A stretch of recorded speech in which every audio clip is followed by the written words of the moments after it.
Ain't about your bread and I can't fuck with ya. I thought you was 100, but you showed me 50. You said you was gonna ride, huh?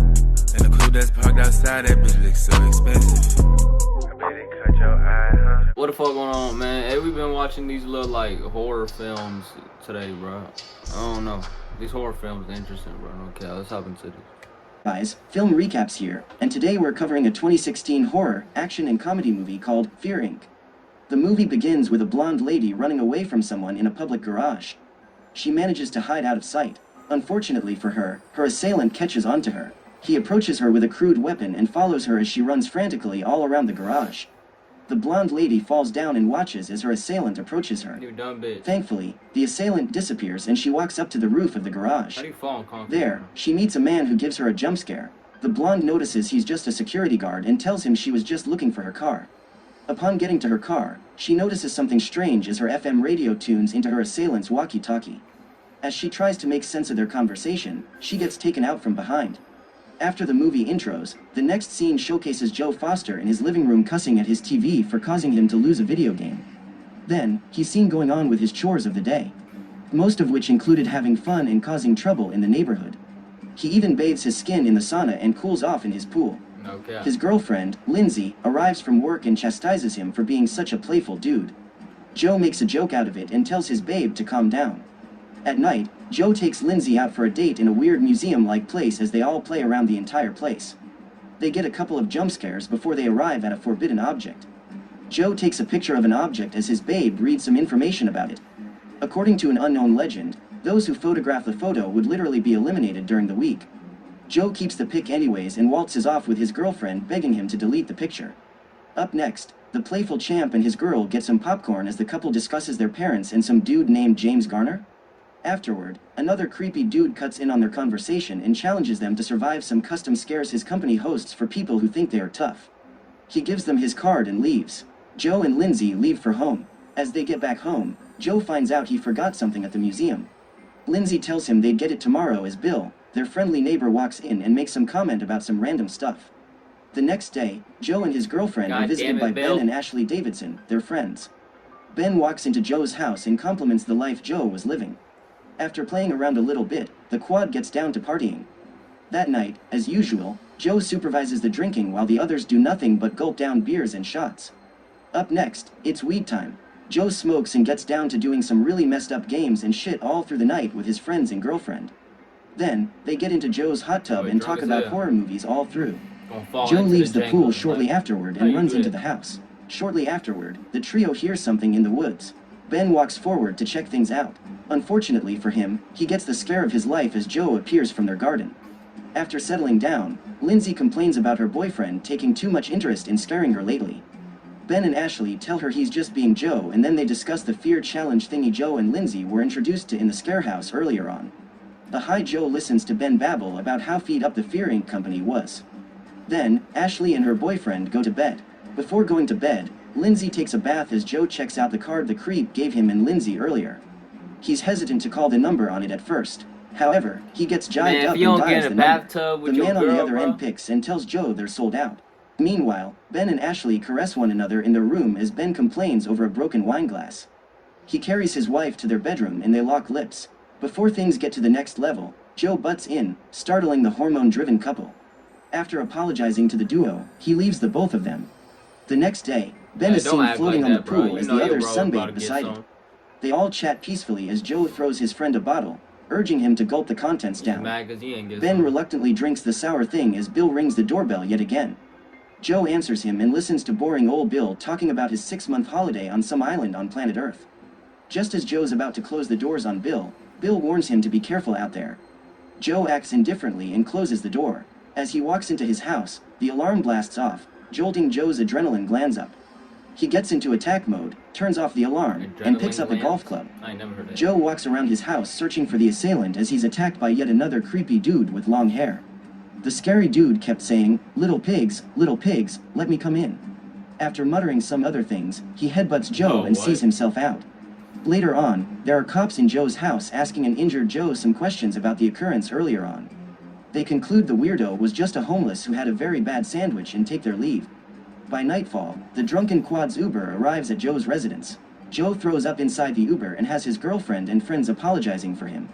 After getting in, the Quad turn on the news and listen to a live report telling the world a man named Joe Foster was involved in a very bad criminal case. According to the reporter, Joe Foster was seen on every crime scene. You can only guess who Joe Foster is. We'd rather not spoil it for you. Everyone watches the news in awe as they marvel over how Joe could pull this off. The other thought it was all a stunt to scare them. Reality dawns on them as Joe exclaims. After much pressure from his friends, Joe confesses that it's Fear Inc. doing some voodoo or something. As the other three try to rule out the possibility of Joe being the culprit, the power goes out. The men move out of the house to check the breaker box. While outside, Bill calls Joe to tell him there was something on their property. Bill gets taken out before he could reveal who was on Joe's property. A coke-infused Joe then runs back into the house to tell his people the Fear Inc. games have started. Ben and the women beg Joe to cancel their show.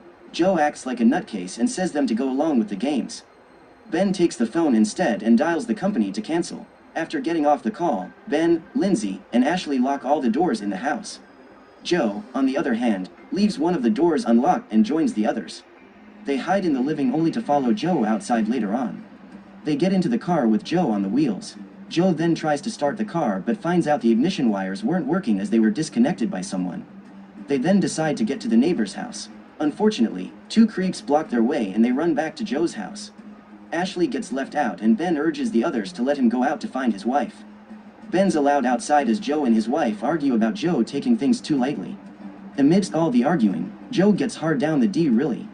Lindsay subtly accuses him of being an ass as she agrees with him. Joe and Lindsay get to their wine cellar to get some bottles. Joe injures his hand which Lindsay bandages with her cloth. Then, Lindsay helps her babe break a wine bottle.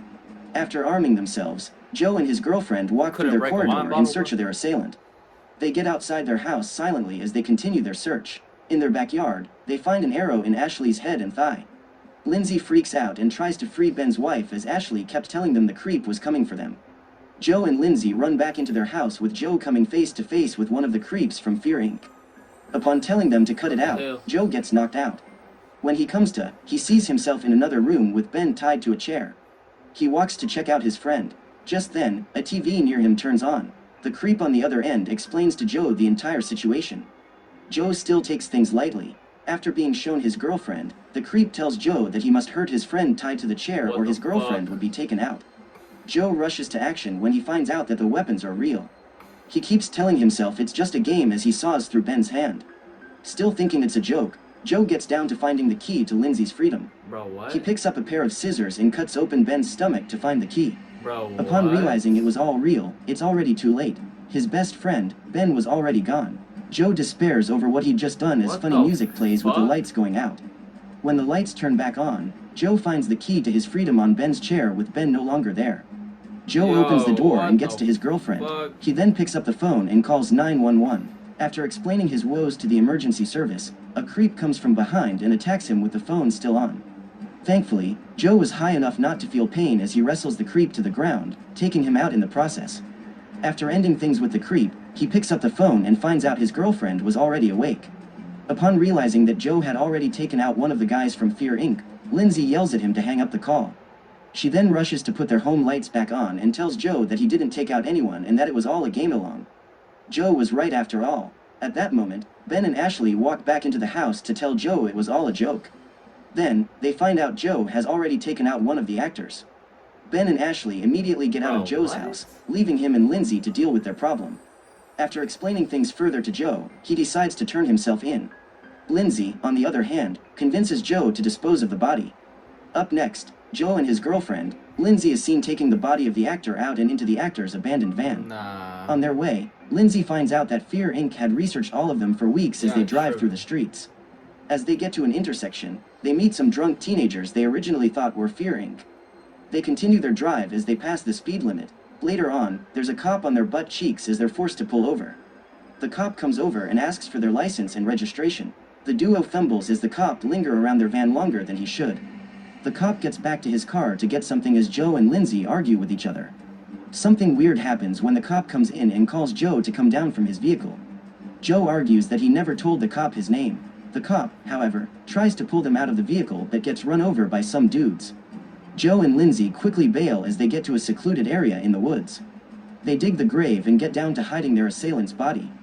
However, as they're about to do so, a group arrives to fish them out. Joe and Lindsay rush to hide as the leader of the gang cajoles them into coming out of their hiding place. Joe and Lindsay get dragged out eventually and beaten up by the leader for eliminating his friend. They then tie him and Lindsay up as they cart the both of them into the jeep they brought.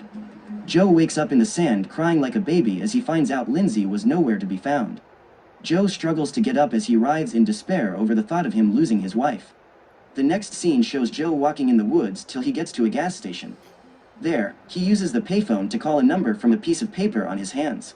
Once he finds out the line was dead, he goes over to a diner and knocks on the door. He asks the man who opens if he had a phone he could use.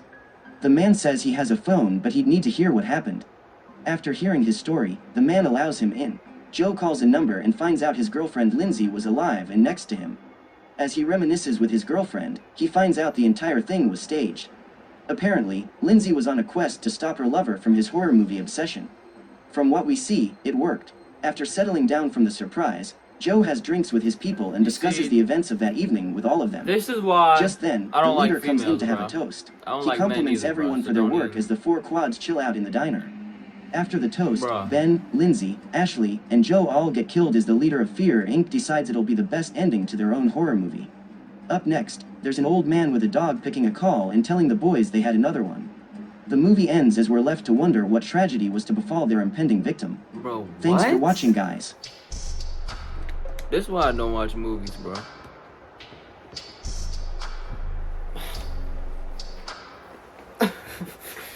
Let me stretch, bro.